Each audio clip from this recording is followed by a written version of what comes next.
sorties de jeux ou de films, tout un univers vidéoludique, et simplement donner mon avis sur ces choses-là. Parce que vous avez été quelques-uns à me demander en commentaire sur Instagram ou autre de parler en vidéo de sorties ciné ou autre, et je savais pas vraiment comment l'amener sur la chaîne. Alors je me suis dit pourquoi pas sortir ce nouveau format, un format un peu plus chill dans lequel vous pourrez me retrouver, je sais pas quelle fréquence encore, mais dans lequel vous pourrez me retrouver pour parler justement de sorties culturelles, on va dire. Aujourd'hui, pour ce premier format, j'avais envie de vous parler du dernier Nintendo Direct que j'ai trouvé absolument incroyable. Donc, ça parlera peut-être pas aux joueurs PC ou PlayStation, Xbox ou autre, mais là il y a eu du très très lourd de la part de Nintendo, enfin du moins c'est mon avis. Après justement vous êtes également libre de donner votre avis en commentaire, parce que ce format propose aussi un échange un peu plus soutenu sur les avis de chacun. Alors je vous mettrai également, si vous ne l'avez pas vu, le lien de rediffusion du Nintendo Direct de cette semaine, et si vous voulez pas vous spoiler avant cette vidéo.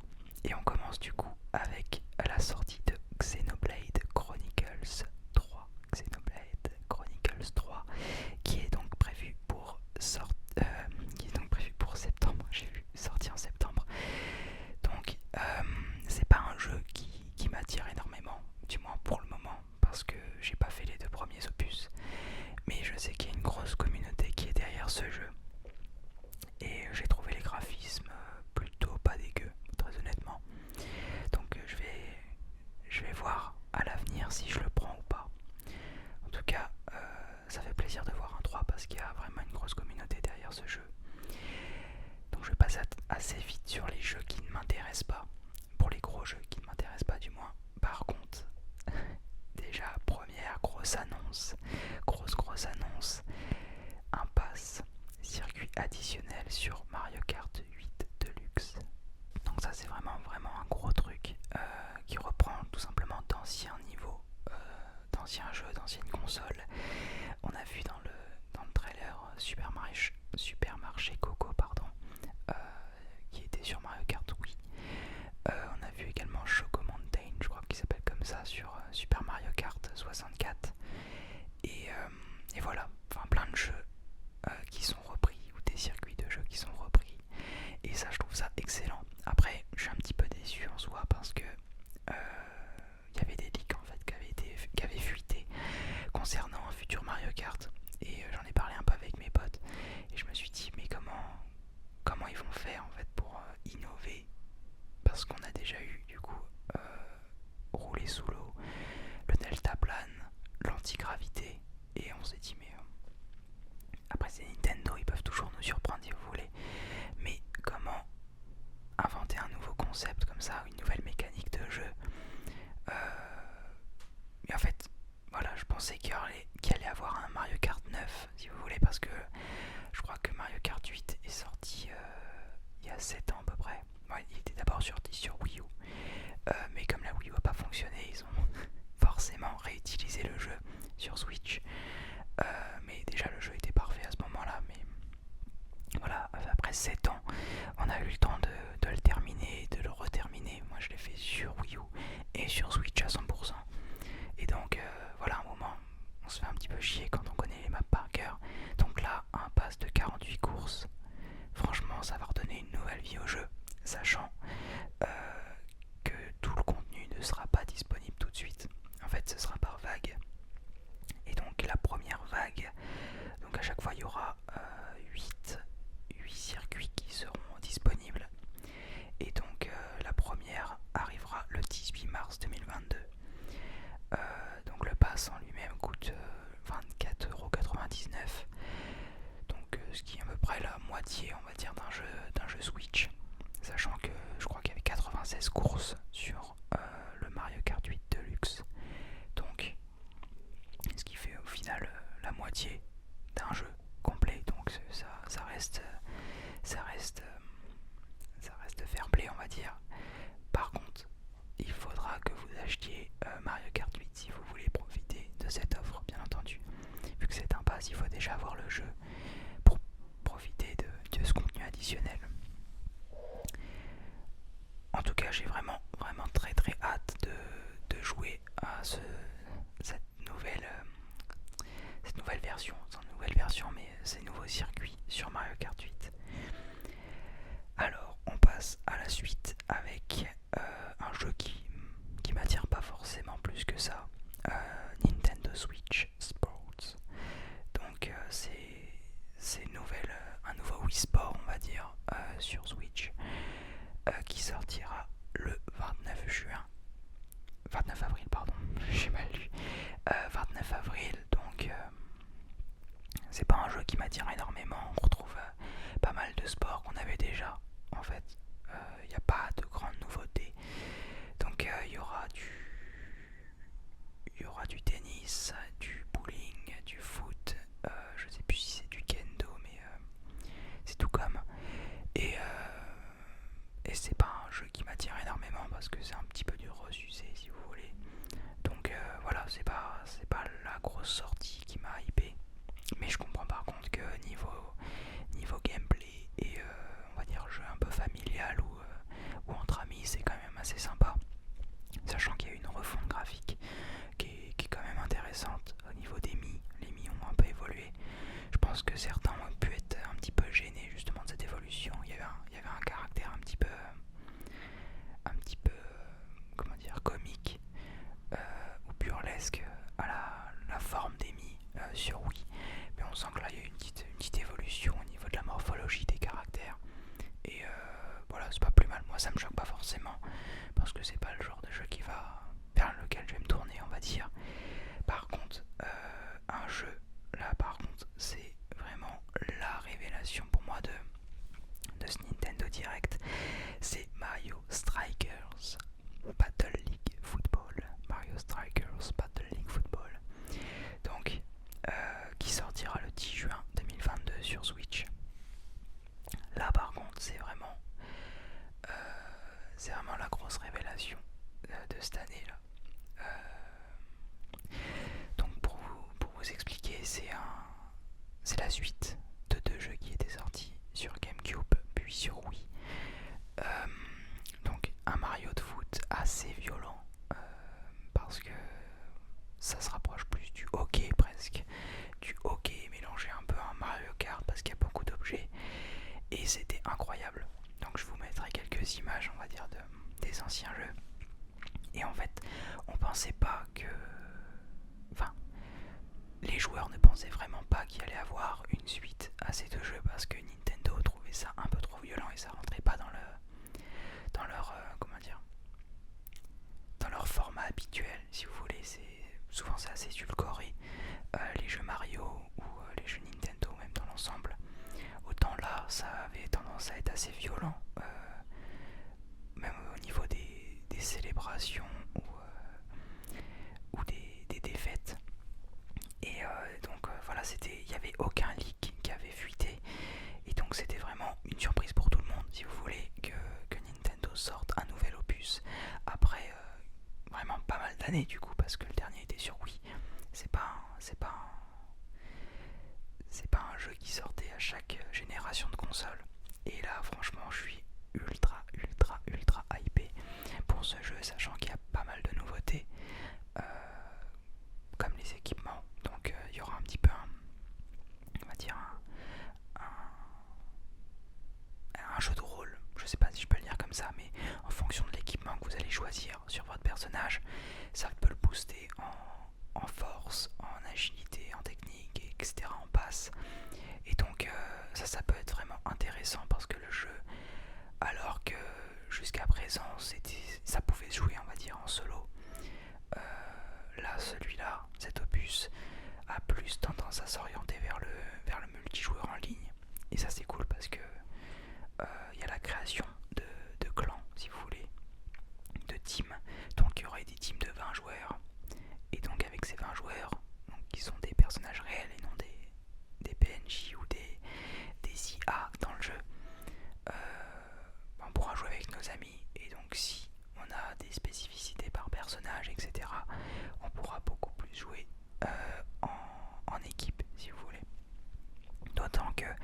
le jeu pourra être utilisé, on va dire, jusqu'à 8 joueurs sur une même console. Et ça c'est énorme. Enfin je veux dire, je sais même pas si ça a déjà été fait chez Nintendo, si sur Smash Bros. Et donc voilà quoi, c'est vraiment un jeu qui promet d'être vraiment lourd. Après le seul petit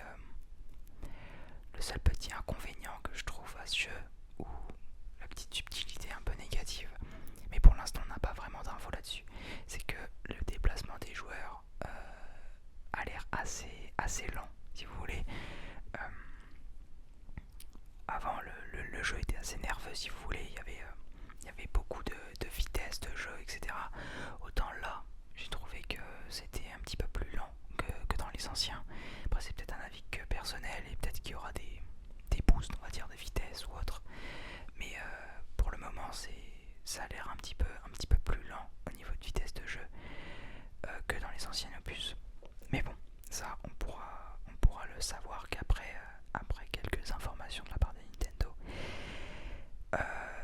Également, je vais finir par un autre jeu qui me semble essentiel, mais également il y a un Fire Emblem Warriors 3 Hopes qui va sortir le 24 juin sur Nintendo Switch. Et donc c'est pas le type de jeu qui m'intéresse beaucoup. Fire Emblem, j'ai jamais vraiment essayé. J'ai vu des gameplays ou autres sur certains opus. C'est pas le genre de jeu qui m'attire, d'autant plus que là ça a l'air d'être un peu un beat'em all, et ça m'attire pas du tout en fait. Alors que l'univers m'attire en lui-même, si vous voulez, le jeu un petit peu stratégique, etc. Autant là pas du tout.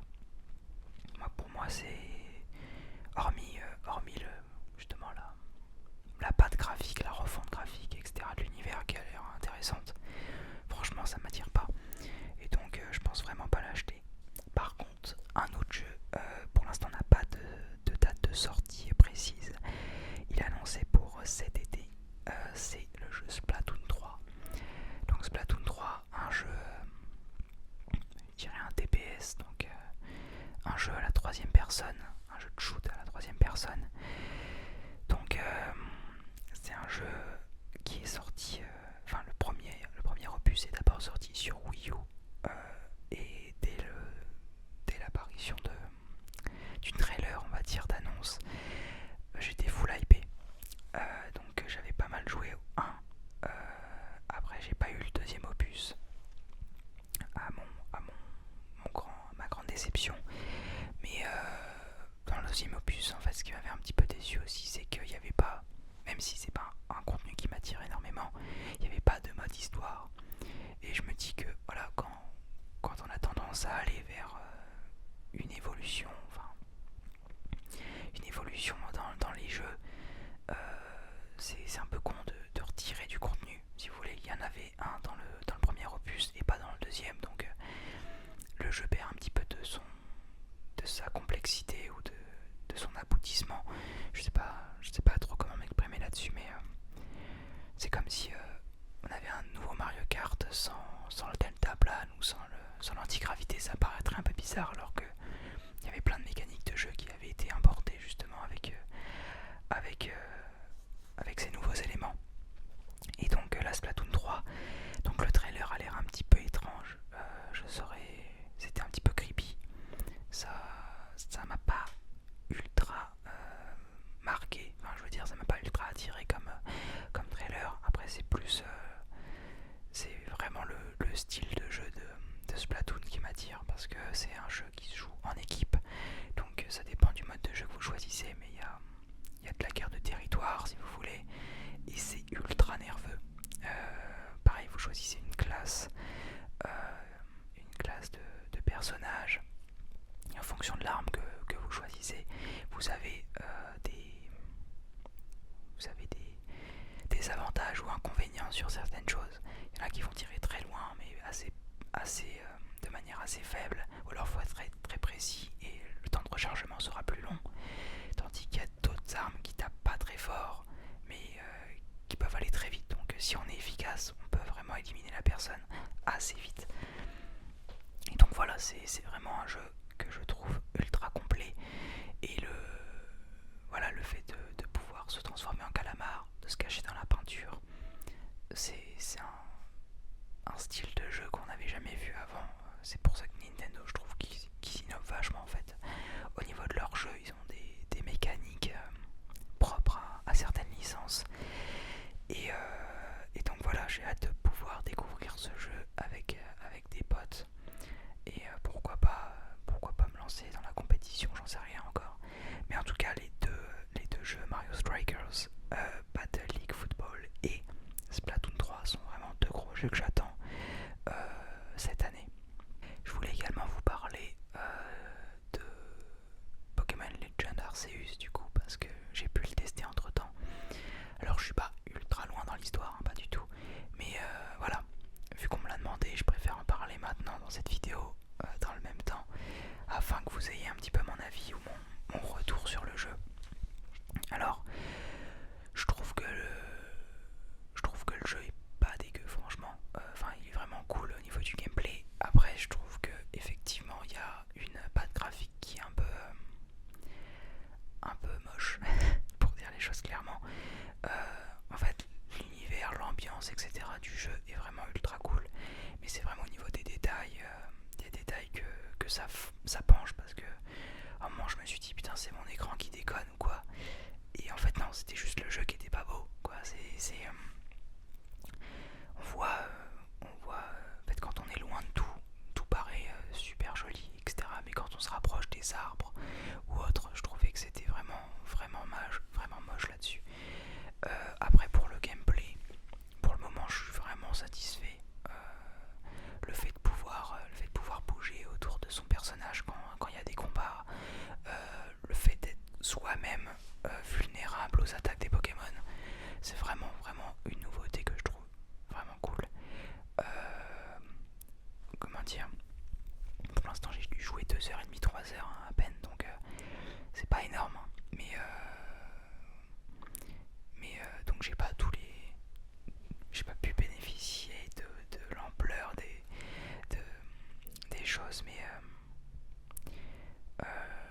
qu'est-ce que je voulais dire qu'est-ce que je voulais dire, oui, le fait aussi de compléter le Pokédex avec diverses tâches à accomplir, c'est un phénomène que je trouve plutôt intéressant, parce que quand on voit des Pokémon du départ, par exemple les Gunotor, Lixie, etc.,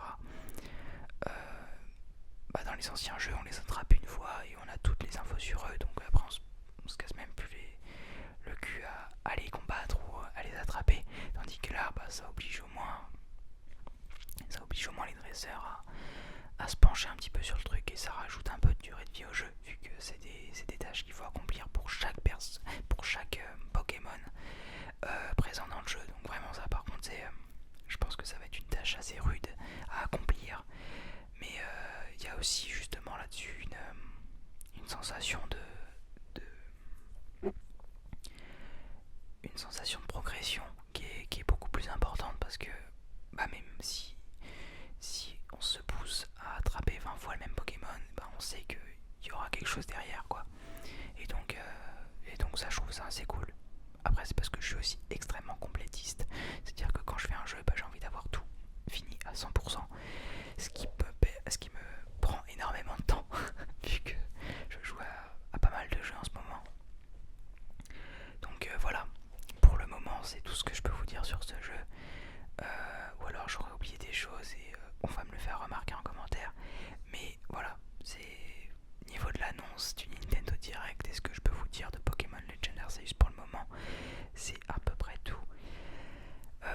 Voilà, j'espère que ce nouveau format vous aura plu, qu'il vous aura détendu. Je pense pas que ce soit le type de vidéo sur laquelle on va s'endormir forcément, mais je trouve ça cool parce que ça me permet d'être un peu plus libre pour parler de divers sujets qui me tiennent à cœur et qui vous tiennent à cœur aussi. Voilà, n'hésitez pas à me dire ce que vous avez pensé de ce nouveau format, ou à me dire quels sont les jeux